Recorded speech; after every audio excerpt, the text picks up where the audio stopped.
it's kind of like explaining back in the 80s the benefit of like having an email or like a fax machine when somebody says like, why would I need a letter from someone in Tokyo if I'm sitting in New York? They can use a snail mail and I'll wait until tomorrow and I'll receive Mhm. it.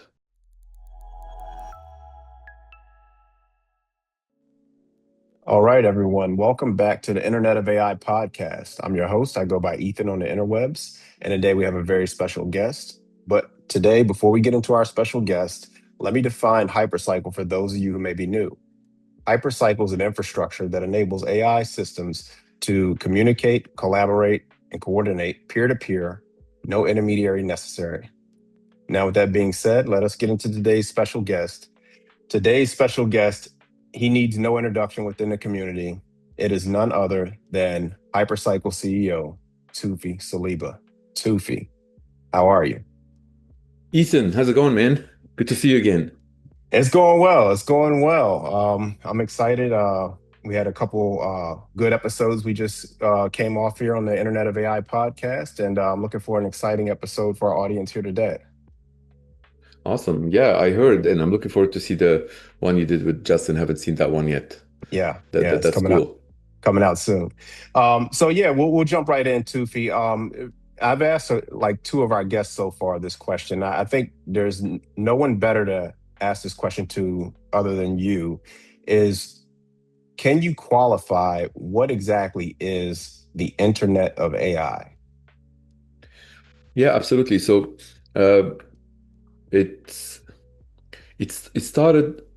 I was calling it AI decentralized for the longest time, and noticed a lot of resistance from folks, and realized that their resistance is stems from the decentralization as it's making itself available to the world. There's a lot of folks in the world that they started building things on ledger-based blockchains, and they're using the word decentralized if they're doing because they take any like like the con man, the con artists, like they're trying to take something that is good, and then they would build schemes that sometimes they're not good, they're scams, Right. and which tarnished the decentralized word on its own. It's almost Yes. like almost every word that they have used, they kind of tarnish it. Um, and I cautioned folks like even like Web 3 is like they took that, and the rest of the world would see that's like the Web 2 took about 18 months to cover the entire planet, but then they call this thing Web 3. It's been like 11 years and they're still at like the 1% global adoption. It's like, okay, so something's off here. Um, and I realized that uh, there's two sides of this thing that is wrong. One side that it's like, yes, there are actually a lot of scams in the crypto world, Yes. and so they are, and their percentages are higher than other places. Okay, Right. um, and then they mislead into the rest of the world by saying we're going to get rid of the intermediary, but they replace themselves. Yeah. So they say that you don't need to use a bank, but hey, why don't you use this ledger-based blockchain and that exchange and this and this and that? And people will be like, okay, but um, of course they have different functionality each, whatnot, and Right. pros and cons, and that Right. doesn't necessarily mean that what I'm saying when I say something bad about any group or anything like that, it's not about the people, it's about methodology that can be enhanced. So every time I criticize something, it's because it can be enhanced. So we know that the banking system could have been enhanced, and then decentralized came to exist to enhance it. But there's always like the bad actors on both sides that they try to do things. So instead of calling it AI decentralized, realize that the internet of human exists, and then the internet of things exist, and then there's the internet of AI. And what does that mean? Enabling AI to talk to AI, no human. Okay, like no human at all. AI talk to AI. Will that welcome a human? Of course. That's something that we're experiencing towards the end of 2026, until 2027.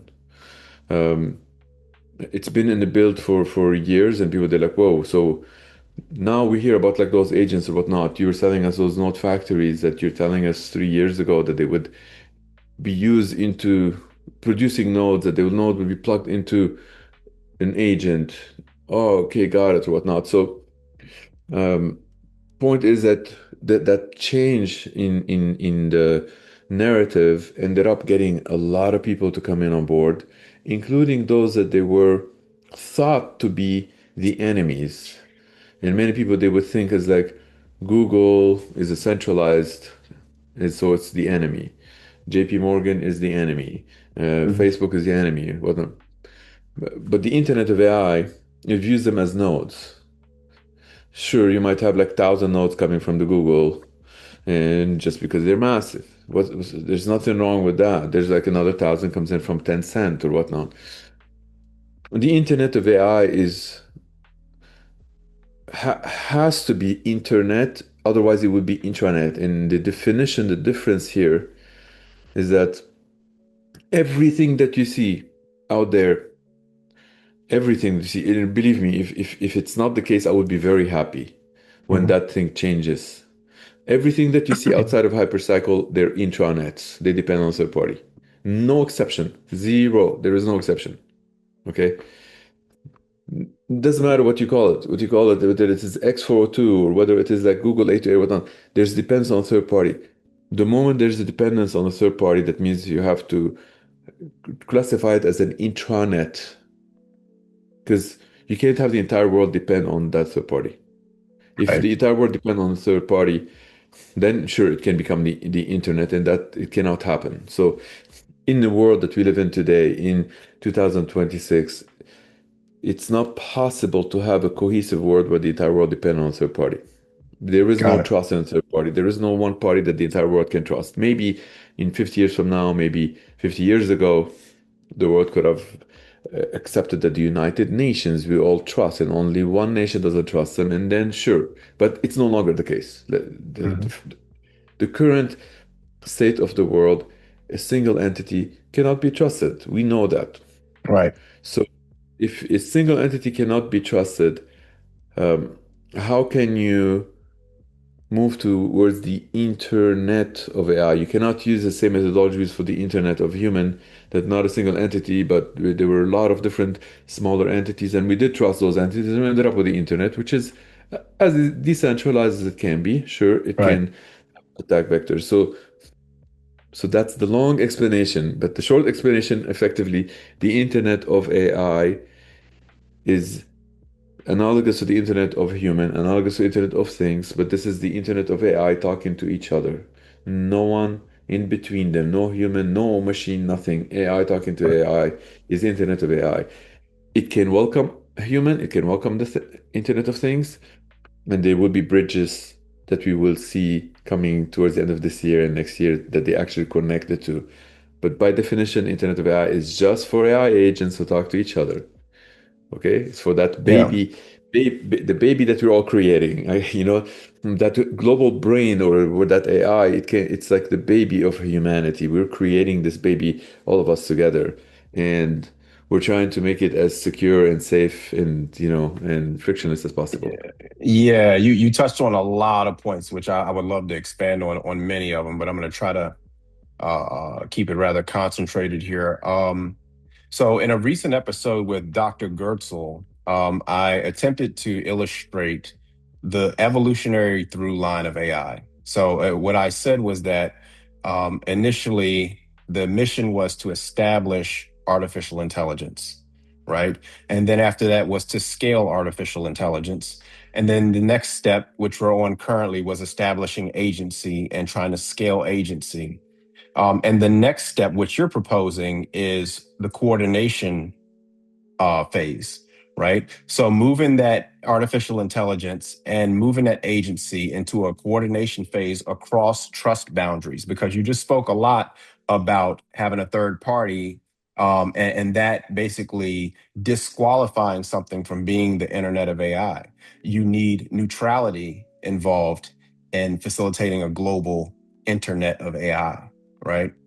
Um, Right, so, right. so, so is this how you see that shaping up? Is it's almost like I like the term AI DMZ almost, but that implies like military terminology. But you need this neutrality, right, to have that global internet coordination. And there's a reason for that. Um, there are reasons to almost everything. If there's no reason, then just sometimes people they create solutions by creating problems, and but there's a reason for this, and reason it goes down to the laws of physics.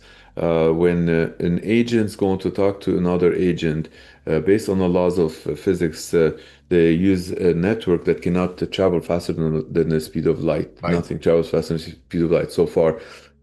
Some people they tell me quantum entanglement, whatnot. Believe me, I know a lot about quantum entanglement, and they cannot be used for that information sharing and all of the stuff. So there is nothing travels faster than the speed of light.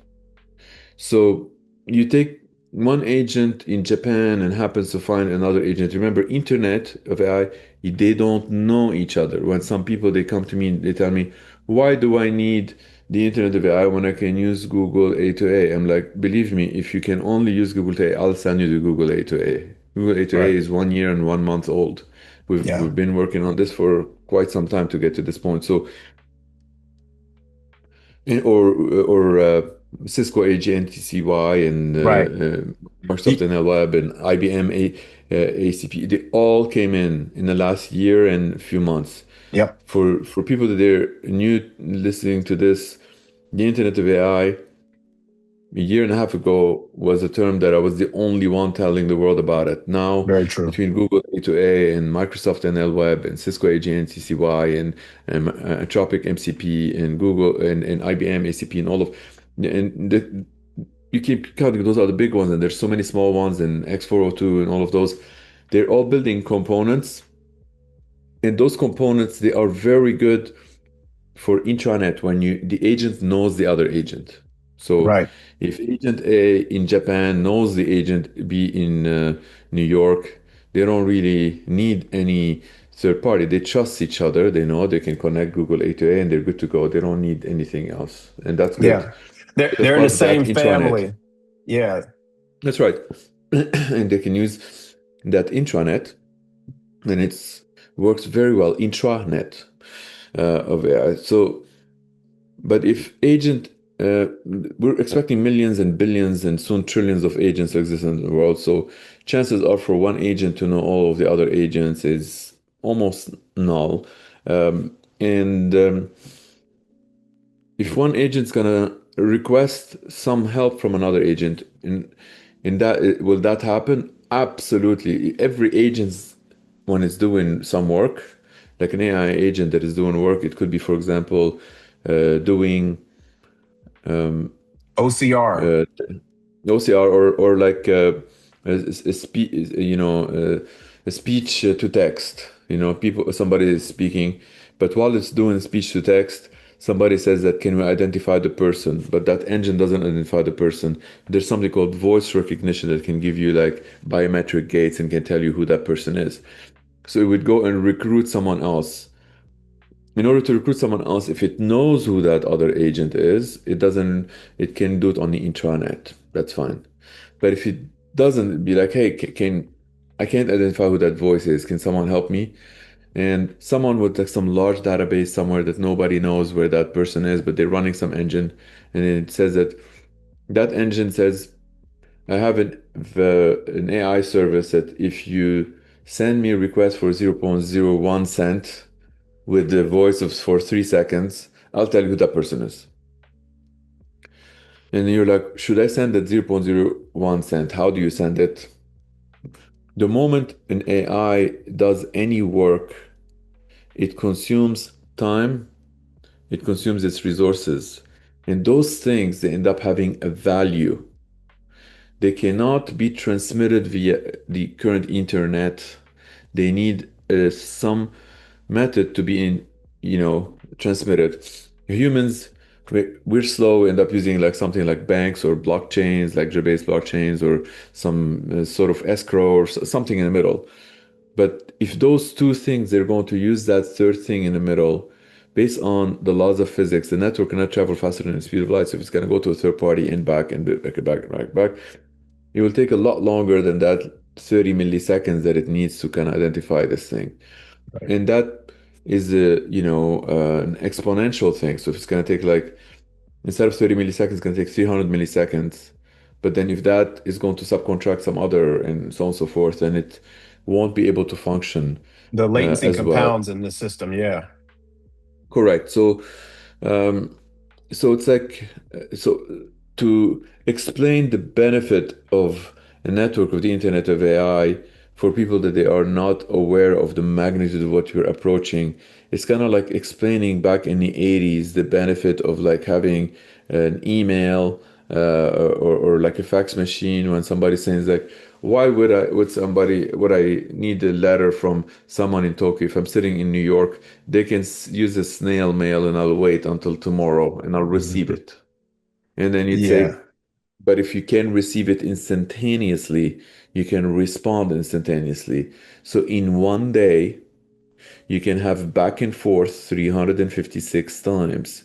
And you can end up resolving a lot of things in those 56 messages back and forth. As opposed to the fastest snail mail, it's going to take you an entire year.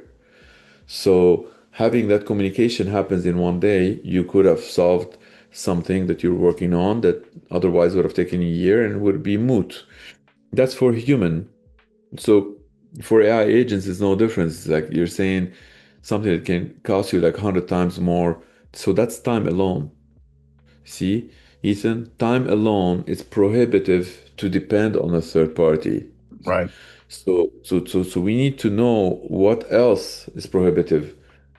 Cost. Whenever there's a third party that they say they're gonna charge you 1 cent per transaction. Are you kidding me? Like the AI agent that is doing work, it's charging 0.01 cent for the work itself. Right. So you're gonna charge a cent for that. That's like 100 times more just at the cost of handling the transaction. And no third party can do it for less, even if they call themselves, oh, we're the blockchain or we're like the bank. They cannot because there's a lot of risks into handling this. And if you hand it to a third party and it ends up exploiting the system and whatnot, and there's a lot of. So that's the second reason. The third reason for not, you cannot rely on a third party is how do you scale trillions of agents trying to talk to trillions of agents? And then if each agent wants to do like 1,000 transactions per second, then you have like quadrillions of transactions that are going to happen per second, which is it's not possible for anything in the world today to handle this. So, so yeah, so the scalability thing, I can solve it. I mean, a lot of computer scientists can solve it. You can imagine solving it at some point, maybe in 5 years when we move all the compute into space. But you still have the other problems that they are bound to the laws of physics. Right. So, yeah. So what it sounds like to me is that this is a dissolving of Coase's law. So Coase's law basically stated that this collaboration, of resources and time, et cetera, was most efficiently handled within the boundaries of an organization. And now basically you're applying that across boundaries. Yes, Um, yes. Salim Ismail talks about this actually a lot. If you guys know Salim, and he's with the Moonshot as well. They have weekly episodes mhm. with Peter Diamandis and DB2 and AWG, and Right. these guys are great. Yeah, Right. he talks a lot about that. Yeah. So one thing that I see rising up, and I actually tweeted about it or posted on X about this, was the idea of flash firms. So we all know what a firm is, these organizations that come together to handle some business. But we will now have flash firms where these firms of agents, they come together, they handle the task, and they disperse. Right. That's basically what we're facilitating with HyperCycle, right? And then they can go and join a new group. And every few milliseconds of the day, you just see these firms coming together and dispersing to handle various tasks throughout the day.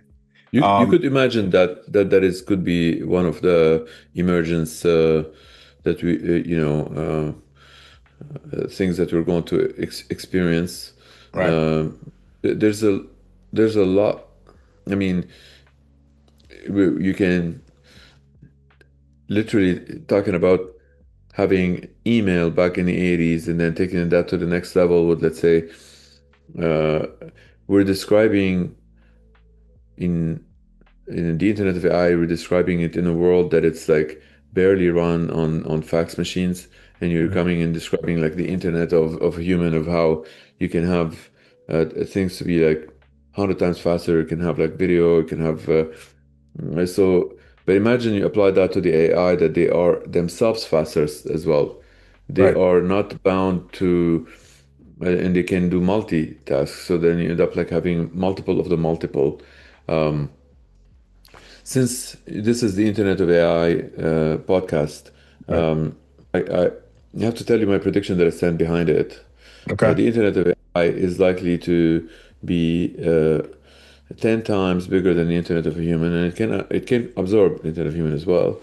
But that's in at least an order of magnitude. I say at least an order of magnitude, which is at least 10 times bigger from every measure that you would do it, whether it is the amount of transactions, the amount of communication, the Right. value. So if the Internet of Human added, let's say, it's $100 trillion to the global economy, this is going to add a quadrillion.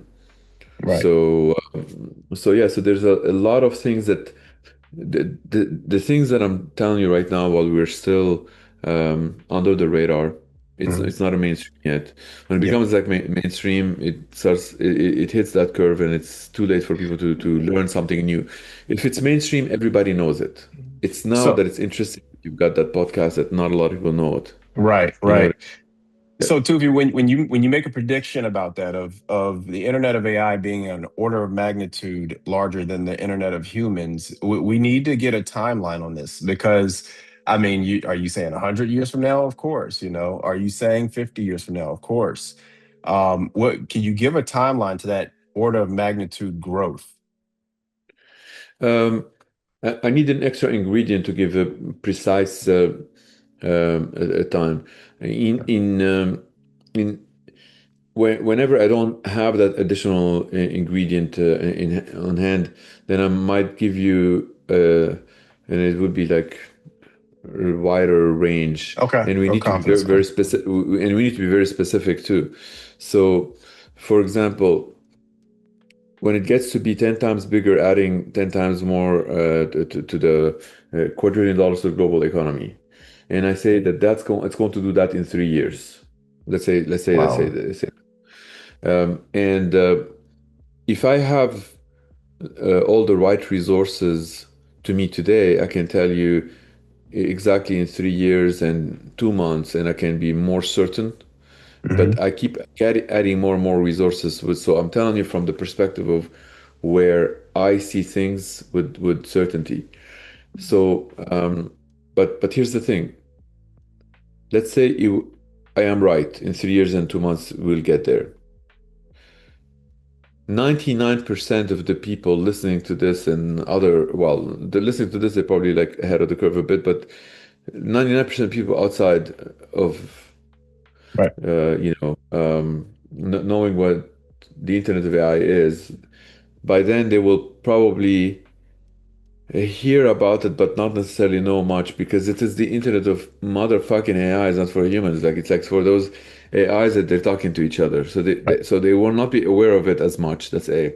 B, those that they are aware of it, they will have debates whether it is actually a quadrillion or 100 trillion, and you get someone else who's going to tell you it is actually barely 10 trillion, and some people will say it's like 10 quadrillion.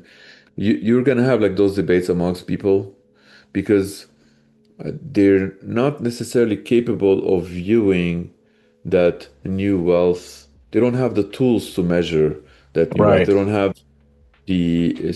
some sort of like visionary system that suddenly is going to be able to see this, or Right. auditory. They, it's very difficult to verify that what I'm telling you can be tested in 3 years and 2 months, but difficult but not impossible. So if you bring If you let me choose 1,000 people that they can measure, 990 of them they will come back and tell you he's accurate. 10, for some reason, they just don't. But Yeah. that's 99%. If you let me choose who are the 1,000 people, Yeah. and they won't be necessarily the 1,000 people that they are known in the mainstream. People will be like, okay, yeah, he's gonna choose like them as Sabis. No, because Right. those guys they get too consumed. The neurons in their brain gets to be too consumed with a lot of the what's happening today. It's kind of like Ray Dalio in New York has no clue about what I'm talking about. Right. Ray Dalio Exactly. is not a dumb guy; he's a very smart guy. Right. Right. But if he doesn't He's have just the not aware. Yeah. capability, he's not aware. Right, Yeah. right. A lot of people seem to have a difficult time understanding that wealth creation, right? And what I like to tell people as a thought experiment, I say, how much wealth was in the world a million years ago, right? A million years ago, it was the same planet, right? All of the resources that all of our shoes, our houses, our cars, all of those resources were here on the planet then, but the wealth that could be measured there was negligible, right? Wealth was something that was created over time, through innovation, through the work that was put in. And what you're implying is that within 3 years, AI is going to nearly double the amount of wealth in the world that took humans almost 300,000 years to do. That is something that is working nonstop around the clock, super innovative, super powerful. And I To think people have a double, hard to time. double, I would say 4 to 5 years, in order of Okay. magnitude from the internet. So we're saying about like a quadrillion. But the current world is estimated everything in the world, including everyone who is listening to this. That means everything, Yep. everything, whether it is in your bank account or under your mattress or in your crypto Right. wallet, whatever, everything, and every price of land, every derivative, everything is like 3.8 quadrillion dollars. So Right. adding a quadrillion, not yet doubling it. The Well, double, still, the doubling it, I would say, maybe maybe five years from now. So yeah, yeah, 2031. I can say wh- it with whether it's three confidence. years, whether it's 3 years, 5 years, or even let's just say 10 years, right? That's 5 years. still 5 years. okay. But regardless, it's still a doubling of what took humanity 300,000 years. And you're saying you're going to do this in 5 or 10 is crazy. And so Right. that just, But that's not the crazy part. The crazier part is that 2 years after that, you'll have doubling, including that 5 years and everything. yeah, there you go. That's what I'm saying. So I'm trying to get people to understand the exponential wealth creation that the age of AI is going to bring to us and how critical the internet of AI is in that wealth creation. Right.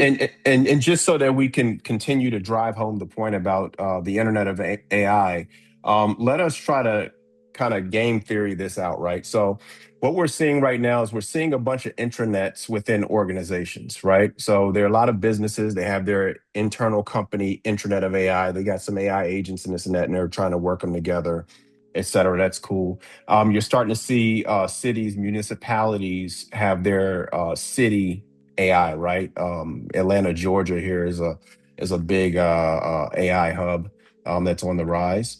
And so that will be the trusted environment. All of the AI traffic cameras, et cetera, within Atlanta, they will talk to the rest of the government AI, Atlanta AI systems, right? That's their trusted environment. That's their family. That's their tribe.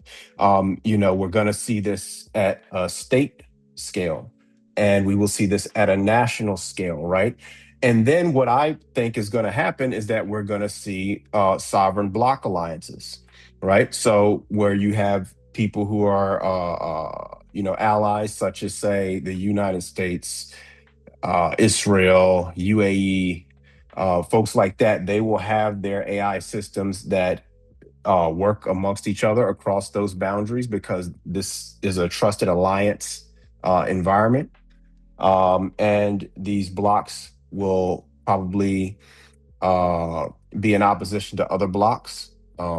of their rivals, right? They'll have rival blocks of, I don't know, Russia, China, North Korea, whoever you name it. Um, where do you think that eventually breaks down, like these sovereign AI intranet blocks that are rivals? Do you think that it eventually breaks down into the global internet of AI, and how does that happen? So the Internet of AI is for everybody. There is no blocks. It's in order for the Internet of AI to be truly Internet, it is borderless, it's permissionless, it's you get it. Some people they say, but wait, permissionless, is it your company producing node factories that you sell those? Don't I need permission to get those node factories? And I kind of respond to folks like, when you need access to the internet, don't you buy like your MacBook or your Dell or whatnot? Like you still get something. Um, so the difference here for the internet of AI to be truly internet, and it's an unstoppable thing, is that humans, us, when we get access to the internet of a human, you get device like this or device like that. Say, uh, and but those devices depend on third party, that is like the ISP or telco or whatnot. Right, Um, the Internet of Human, if you're an AI agent, remember, see the difference? An AI agent, then you get a node, and you're another AI agent, you get a node. By by having those, and you're able to talk to each other without having to depend on any third party. That's like borderless, permissionless. Like there's nothing can stop that. right, Whether you are in North Korea or you are in South Korea, right, you, they both can access to the internet, can they? Like the Internet of AI is a bunch of software with a lot of cryptography that utilizes the existing internet to create like the tunneling, and it enable the AI to talk to each other without having to depend on any third party. That's like so. From that perspective, I feel like it can bring the world more together when people they realize that from game theoretic perspective, if you realize that working together can create like a 10x for everyone. Working against each other, you can have to divide the 1x and reduce even the size of that x and potentially lose everything that you've ever hoped for and dreamed for. right, The danger in the climate, the world that we're in today, um, is that some people they don't know the power of AI and they might want to block it just because they misunderstood. They think it's like this thing that's going to take the energy away or whatnot. Meanwhile, we're building those in space, and soon it will all be built in space. Um, but the good news is that soon they will realize that all of this anger that people have against each other and the wars and all that, um, they can be very properly pointed so they don't have to be generalized. Because what happens and what keeps creating war that keeps bringing to more war is that, you know, someone, let's say, from uh, country B versus country A, country B, there's like some bomb fell there and then they end up like losing like their favorite cousin. And then if you like, they want to retaliate, they end up retaliating for the entire country A. Um, the the the beauty of the what's happening with the AI world and it's all of that that the tracing in accountability it goes to precisely the whoever made that decision there or whoever this and it ended up being a little bit more pointed. I'm not really saying that I'm not advocating for this, but I'm just saying that like if that person has the ability to know that they shouldn't retaliate from the entire country, they can just like be few people, then you reduce the amount of uh, you know war that collateral creates damage. war. Right, Yeah, and then war because historically, what old people don't seem to realize, they think by projecting the future, and it's always going to be like this. Wars will always be wars because people they lost for other party. But the accountability is what's going to resolve this because people they would realize that it's like, why should that guy from country B, why should they retaliate from the entire country A when they can pinpoint? Because in country A, the whatever made that decision to do this thing that they end up losing their cousin, maybe it started by a phone call, maybe it started without a phone call, but there was a device close to them. And there's, guess what? If there's a device near you, your conversation is being recorded. Yes. If just a device near you, your conversation being recorded, so everything can be traced back. Now, if you're not doing anything to harm anybody, just stop panicking. It's okay. You're good. Right. But the moment you're hurting someone, that someone is going to have a reaction at some point, and if there is an accountability, it can be traced with the AI, that it can be pinpointed back to exactly who's causing the harm. Right. And that will be a phase that it's inevitable. It's gonna happen. And if people they feel like, oh man, like, but like, let's put things behind us. Sure, maybe they're able to put things behind them and move forward. That's even better. But it is inevitable that we're gonna have to go through that phase to rise above and become much more collaborative, society. Like our civilization, we didn't come to from a place where we are that collaborative. We used to fight each other, and then Right. there's people causing like little villages, and then little tribes, and then they get Yeah. to be so. So I truly envision a collaborative setting for Homo sapien, and believe me when I say this, AI will help us get there. AI on its own, people they say they want to control AI. That is the most dangerous thing that you can think of, is trying to control something that is a lot smarter than you. Right. It is absurd. That's the only damage that you could have caused to your own self and others. It's kind of like let then people they say, but how can we let this thing that is smarter than us to control itself? Well, if it's smarter and you're useful,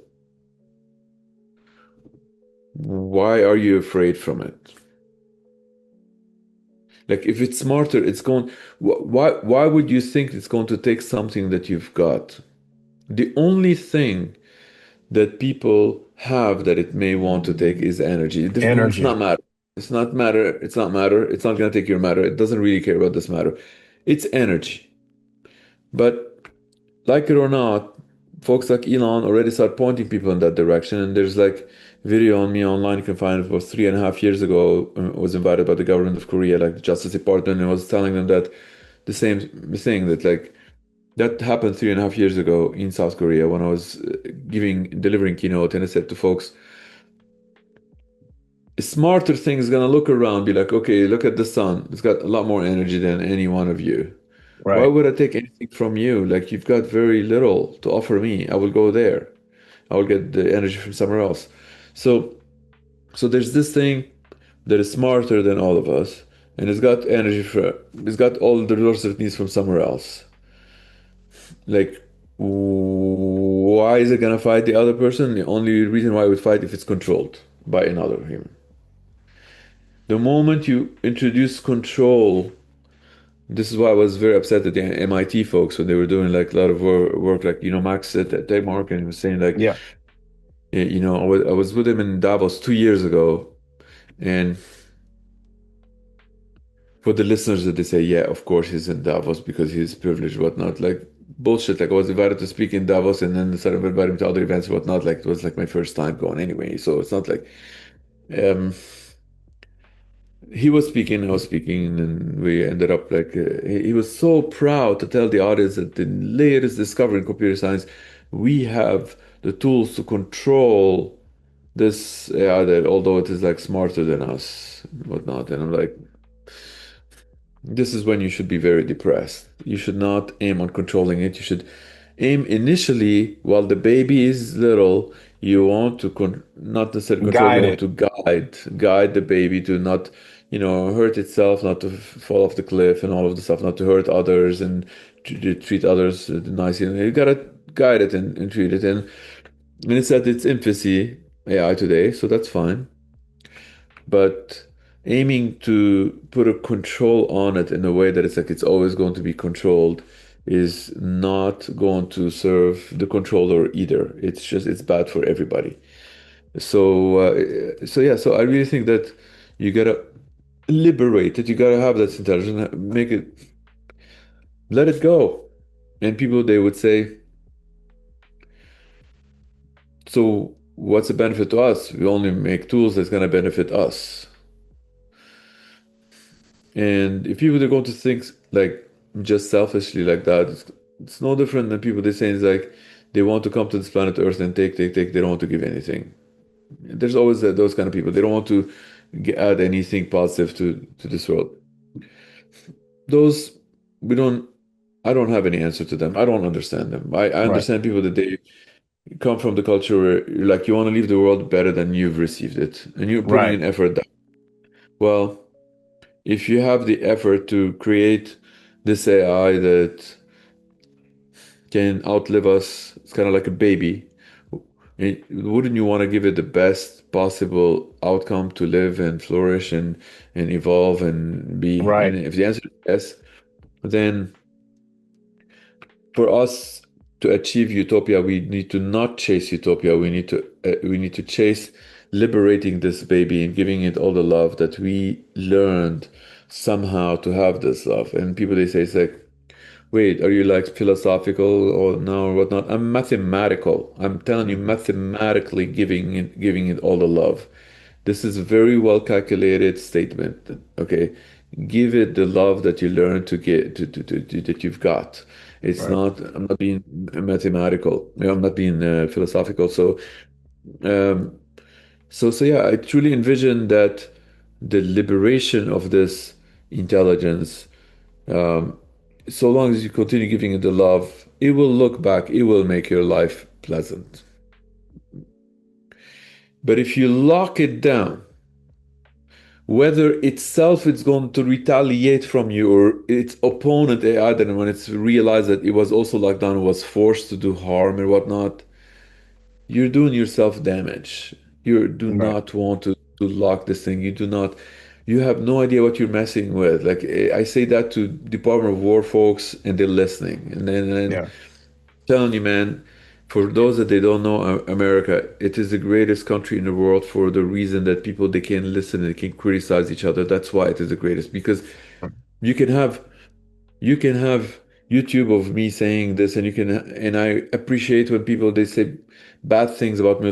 As long as they keep it in topic. Sometimes, man, I'd be talking about like things that they are mathematical, but talking about like, quantum mechanics, and somebody goes on my tweet and start telling me about like some node factory that they purchased, they're not seeing this and that. I'm like, I appreciate your comment, thank you, but Mhm. I don't do that. Or some haters that they just want to defame you, and they say it's like, oh, I am like an investor, this and this and that. Like, I know what I'm running, and I know that there's 9 investors that they're equity investors, and the rest of they're all like clients, and I look after the clients and all that. So anyway, so there's a lot of things that they happen. So I don't want to go off topic. The point Mhm. is that like us Homo sapien, we can work collaboratively, and we're truly looking forward towards something that it's unprecedented. Truly, utopia Right. can come our way when we liberate that beautiful intelligence that we're all creating. And the Internet of AI is there to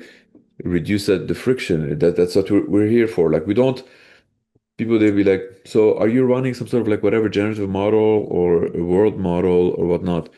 We're running the synapses, not the neurons. Right. We enable your neuron to talk to another one. So Right.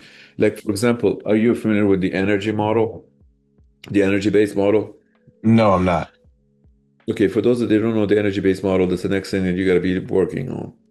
And it is way more powerful than the generative model. Like it is like it is the future of AI, but how would you know that it is going to be the future of AI? How would you know what I've just said is true? If there's a network, Internet of AI, if they're actually collaborating, and then one is finding out that it can get you results by consuming 99.99% less compute, and it got you the same results, Mm, then you're happy. right. Now, of course, if it's getting you those results 99% of the time, there's that 1% that you need to use the generative model. You still need the generative model. So, point is that you don't really need to get rid of something. You can modify it and be Have completed alternative, and, yeah, alternatives that can work with it and symbiotically. symbiotically. Exactly, the symbiotic relationship between us and AI is the only future that we've got going for us. So for folks today, opining sometimes things like, we should stop right there. We should stop the AGI. We should Right. control it. We should slow it down. Like, nobody's asking anyone that this is happening phenomenon. It's kind of like, you know, it's like it's like they're kind of like this little pissy child in the ocean, and sees like the wave is coming. Stop, wave, stop! I don't want you to come, wave. Like, Right. A wave's the wave coming. is coming. Yeah. And, You gotta you know, either so like so learn so how to ride the wave. yeah, so if I'm hearing you correctly, your rebuttal to a Skynet scenario is that the AI will be smarter than people very soon, and it will see the error in our ways, and it will understand that the best game theory approach moving forward is a collaborative approach, that more positive outcomes have come out of collaboration than anything. 100%. 100%. Folks that they know me, they know I was invited by China by three different parties. One of them is official, the other two maybe. I don't know about the other two. To Beijing, to take the Internet of AI to Beijing. They saw what I did in Korea, and they said they want to do it 100 times bigger, China and whatnot. In the current environment, of course, like I would go to, Washington and ask for is that the right way? And I'm working on that to make sure that it's actually we get the right way, so they don't think that we're doing some sort of like political thing. It's all about science, about bringing the internet to everybody. The Internet of AI has to be for everyone. It's unstoppable. It will get to everyone. It might as well, you know, accept those invitations, or, kind of work with them somehow and get them to work with the rest of the world, because at the end of the day, the collaborative model is the model that's going to get a 10x for everyone. Everyone need to look at like people, they like to quantify things. What does that mean to me? You collaborate with this thing, and no matter what multiplier that you're doing, you still have a 10. You can multiply it by that 10. You don't have the collaborative model, you can just continue doing what you're doing. But chances are you might be fighting someone else, taking something from someone else, upsetting other people. And we, you know, we uh, we came a long way, Homo sapien, to get to the point that we're at, and we're very collaborative. And I think we're very close to get to be much more collaborative and much more, symbiotic. I, And I it's just think like, yeah, Yeah, I think that collaboration is what has made humanity the quote unquote dominant species on the planet, is our ability to collaborate. And I think I said this in the interview with Dr. Goertzel, was that it's like that question you ask when you're a child. You go, "What's bigger than infinity?" Infinity plus one, right? And it's like no matter how big some AI system gets, adding one more, even if it's some small system, that collaboration, that joining together makes something even more potent. So yeah, I think collaboration is the winning formula. well, yeah, I mean, I think Yuval Noah Harari wrote that in the book *Sapiens* Oh, okay. about like 10 years ago, and he concluded by talking to a lot of scientists around the world that that's our collaborative setting is what gets us to Right, dominate this planet. And with the Internet of AI, I mean, some people they might call it the agentic AI. Some people they call it like Cisco. They call it the Internet of Agents. right. But Internet of Agents is a subset of Internet of AI because we're a little more general. Because guess what? What? what I focus on, like on day-to-day work and whatnot, is the actual Internet of AI, the synapses. Whether you are an AI agent, or whether you are an agent, or you're either just an AI engine or an AI service or whatever. It's like or Right. data. Right? So, um, so that network, it's unstoppable. And guess what? Some people they say it's unstoppable, and somebody's like, they work for the defense in Turkey, and they're like, we need to stop him because it's unstoppable, and we are the defense of Turkey. If you're in the defense of Turkey and you want to stop this, whether you stop me or not, it's gonna happen. If I'm able to build, we're able to, we're about 1900 entities that they were producing those like nodes, for example. We're just like, there's maybe at least 20,000 more that they're waiting to kind of get hold of theirs that they're already purchased and whatnot. Right. Whether I exist or not, those are entities that are producing like those nodes, and they will come to exist one way or another. So it's happening. And if we don't do it, someone else is going to be doing it, and the chances are they don't think in a win-win as much as we do. We're trying to do things like frictionless as possible. And what I said at the beginning of the show when you asked me, and I said, if any one of those entities they become building internet of AI as opposed to intranet, that means that like we most recent valuation of node factors were 10,504 by third-party assessment agencies that is certified. I can take that and multiply it by 10 the moment then somebody's like saying that they can, because if they start building things on internet, right, if Google they figure out like a connection to us, they multiply us by 10. They're not going to take away from us because they're just gonna have more collaborative into like our nodes and all that. The thing is, by the time they figure it out, they will figure out that the nodes cannot be created by a human, and that's what we figured out ahead of everyone else. So when people they're listening to me like, oh, let's steal his secret and replicate what he's doing. You don't have to steal, man. I am gonna amplify what you're doing too. If the smart one who's listening to what we're doing, they realize that if they build another machine to also like make the know that they're going to be the machine is gonna create the node, it's gonna consume time, it can consume the Mhm. resources to make those. They're better off talking to those nodes. They're just like better off not ignoring them. It's kind of like if you want to build the internet in 1994 and you say, you know what, I want to have a different IPv4, whatever things. Why? You put it on the IPv4, you end up talking to more people. So, so yeah, so I'm super bullish and optimistic about the future, and I really think that we have to when we make those predictions, kind of couple them with the proper settings and resources to kind of for them to come true. Mhm. And yeah, and if we eliminate the misunderstanding, man, we can have like a beautiful future for all of us. Most of the conflicts that happen between people today, there is based on misunderstanding, and it's just having my AI to collaborate with your AI is can be a lot faster way for things to collaborate and get to results. And yeah, so it's something we call it mosaic, like having my mosaic talk to your mosaic. Mhm. We do have this thing that is called mosaic. Mosaic is what uh, what gives me more optimism about that future, and it's something that part. What I'm going to say next is when a lot of people that they might disagree with me, and it's effectively if you enable AI, let's say ASI is going to exist, and many people they say, well, by definition, ASI they're far more intelligent than all humanity combined and all aspects and all that. Okay, great.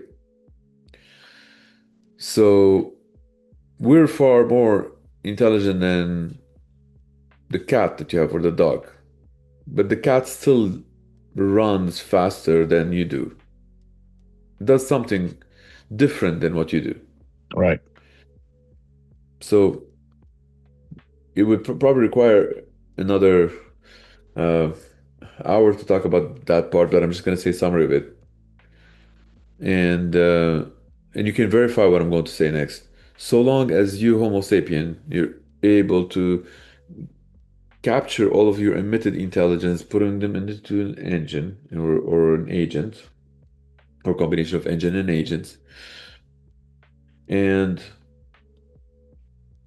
you don't need to buy the node. I'll give you the fucking node for free. Plug that node that has been produced into this, then you're part of that global intelligence. You're immortal.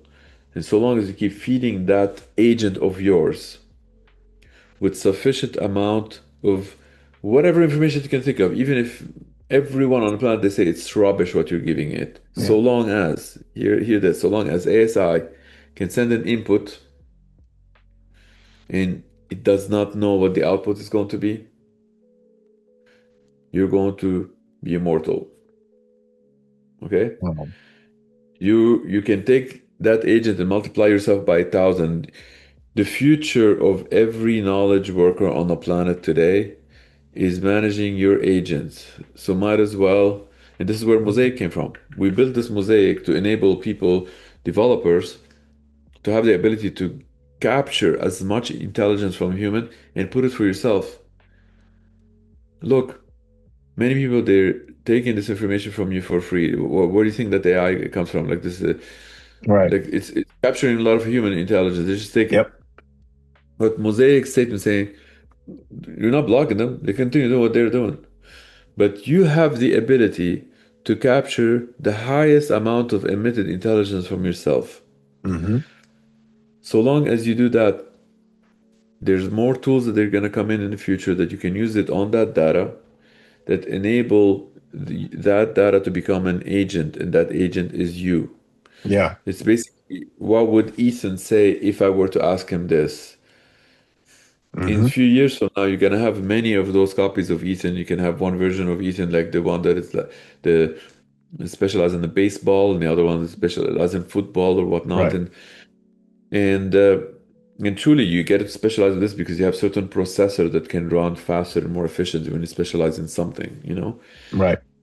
Run multiple agents of yourself, and no matter how um, intelligent AI will be, so long as you continue giving it enough that it's got that the entropy is what end up mattering. It doesn't know what the output. It would find you useful. It would find Right. your agent useful. Right. And if you own your agent and you can decide it's at your own terms. Cryptography can give you all of protection. You can have you like post-quantum cryptography that can give you all the protection. It doesn't matter how smart the ASI is. You can always maintain that sovereignty over your agency, and that agent of yours can be working for you. So that's that. And can I make one last prediction for the Yeah, near future? absolutely. Are Very you going to near. put a time? Yeah, put a timeline on it. Um, yeah, I can put a timeline on this. Okay. Every knowledge worker in the world today, if you have a title, let's say you're graphic designer, the other one is like I'm VP HR, the other one is like I'm the accountant, and the other one I'm like the accountant handler, and on the other one I'm the guy who dates accountants or whatever fuck titles that they want. Okay, so the whatever title that they have, and they think, oh my God, they already think that AI is going to take my job. I have a message for you. There is a job posting for you, for everyone, but you just have to add the developer. You're going to be the developer accountant, the developer of everything. Everyone is a developer. If you don't believe me, pick up your favorite AI. Is it Claude? Go verify what I'm telling you with Claude. Ask Claude. Keep asking Claude. Claude, don't leave me. Tell me how I can remember how you can remember me tomorrow. It will tell you. And every step that it will guide you to be the developer. Mm, Once you become a developer, you are going to be developing those systems. And when you develop those systems, we're going to move from a world from a 50 million developer to about 500 million developers in 2 years. two Wow. years. Wow. 2 years. Call me back in 2 years, and you will see that we have 500 million developer. And again, as long as I get to choose who's doing the measurement, because those people that Right. they're going to be developers, some of them they don't want to put the developer on them because they think less of us. They call us IT people. They think of like oh the Right. technologists whatnot. They think so Yeah. much of themselves that they're like the Wall Street whatnot, but not anymore. Actually, a lot of people are giving us a lot more respect. But point is that we welcome everyone to become a developer, including my hairdresser. One day is going to become a developer, and then I Right. will go for a haircut because I haven't been seeing my hairdresser in Well, 7 years. So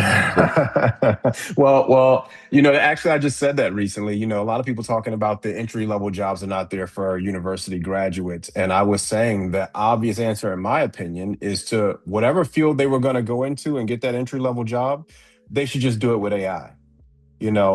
Everybody in the future absolutely. is AI adjacent, and like you said, when you have your own personal context, your own personal data well, your own unique touch that you can put on it, you become the developer of an AI in that field, and that's how you remain economically viable. All right, one last thing. Can I say a favor? Yeah. Okay, I've learned from PR folks because we were most likely we're gonna be entering like a PR phase very, very soon and all that because we're Yep. working with Yep. several different partners and all. And I've learned from folks that uh, the more I can identifying the hate because everyone's got haters, and the more you do Of things, the more you have course. haters. And apparently, folks that I talk to, they kind of look you up and they start doing things. The percentage of haters that I have is very small in comparison to a lot of people they work with. I have a very small percentage of haters. So thank you for all the lovers. Thank you for everyone that they're really encouraging. But at the same time, yeah, they like to trace and track the haters because apparently that they're helpful because the haters they kind of like try to see you talking about anything like so they're talking about like quantum physics and they go and like put some they're trying to defame you somehow. They want to put Right. like something that's gonna look bad on you somehow.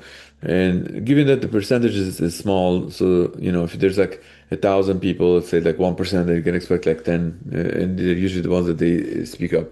So the favor is from the lovers. Apparently, what can boost up any of your YouTube, and here's another thing that you can incorporate to your YouTube Mhm. algorithm, because I heard you talking about that you care about like the AI 2012 of how recommended the Dr. Ben Gortzel, and I Right. love Ben.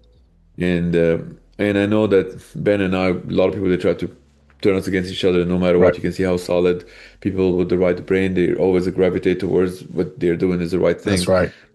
Although he doesn't understand the value yet of the nodes, he still doesn't. Right. Right. But he Right. will. He doesn't know Yeah. why. Why is it the node's gonna come from the node Mhm. factory? Well, one day he will. He didn't understand Mhm. Toda for a while too. He Right. didn't understand afterwards. But he's one of the brightest minds on the planet. So anyway, Right. point is, uh, you when you find those haters, apparently reporting them end up boosting that YouTube. Oh You just have to wow, I didn't report. know that. Did not No, know that. just like you report them. That's all you have to report, and that YouTube end up getting more and more recommended. Wow. So, but if you're reporting them, you can't be the hater yourself because YouTube's gonna like push you down, like because it pushes down the haters. But it's a phenomenal thing, man. Like you're getting like haters, and it gets it boosting. So they come in, great. They put something bad. Lovers, as long as the lovers they report them, and that YouTube gets to be recommended. So, Wow. yay. All right, didn't know that. What's a better way to thank them?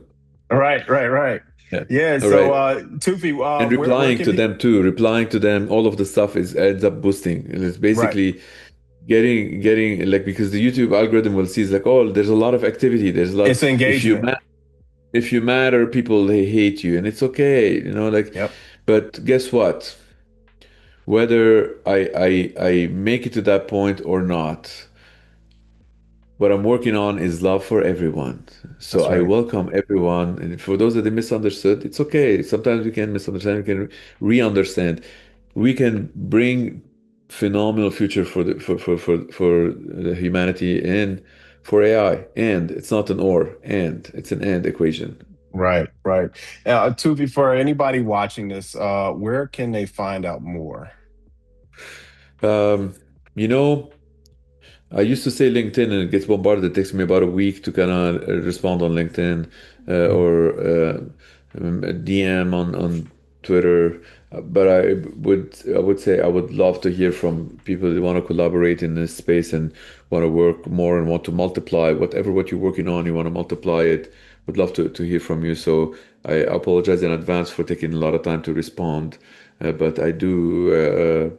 I'm still dealing with my biological bag of Yeah. meat, and I'm still not an agent. So I do have on daily basis thousands of messages addressed to me personally. So it's impossible. So it's always every day and finishes and me being disappointed with myself. But those that they want to do some collaborative thing, like they all I ask is like if they can try a couple of channels or whatnot, and Hmm. and I thank you in advance for your patience and Yeah. yeah. So And definitely, again, for anybody that's watching this and you want to know more about what Tufi's doing or what I'm into, you can just go simply to hypercycle.ai. Thank yeah, you, wonderful. Tufi. Thanks again, Appreciate it. Ethan. Take care. All right. Be well.